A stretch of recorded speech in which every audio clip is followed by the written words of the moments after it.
Hey guys, welcome back to How to Rip. In today's lesson of the week, we're going to talk about one of the biggest challenges facing beginner surfers, and that is building your water confidence in the ocean. We find one of the biggest fears that people have is simply being held down by a wave and unable to breathe beneath the surface. Now today we're going to try and give you some tips to appease that fear and improve your water confidence. Let's go.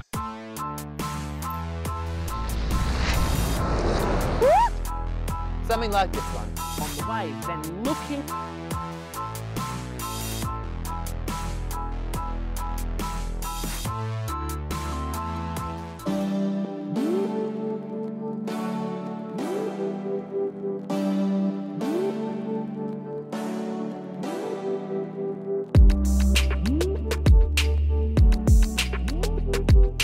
Before we go any further, I want to talk about some really important safety tips when it comes to any sort of breath hold training.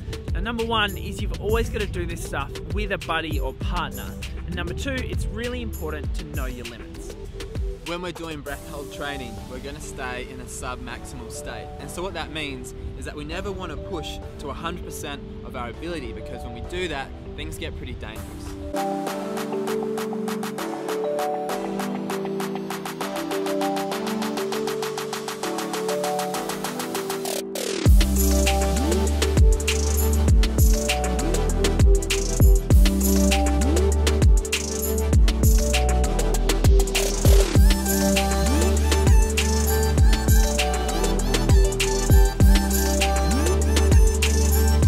To develop your water confidence, we can use various techniques. Simply, number one, we can just swim. Practice swimming. Any stroke, it doesn't matter. In a pool, in the sea. A day like today out there is perfect. We've got no waves, it's pretty calm, much like a pool. These sort of conditions are great for just getting out there and swimming. Surfing fitness is unique. Now, like I said, there's no substitute for time in the water. However, swimming is the next best thing, particularly freestyle, because it's very similar to the paddling motion that we do.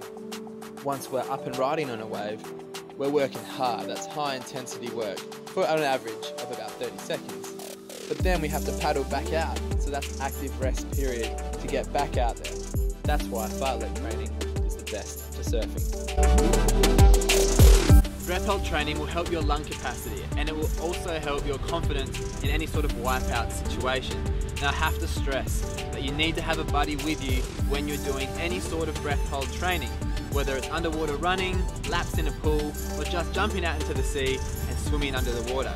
But make sure that one of you is above the water, observing the person underwater at all times.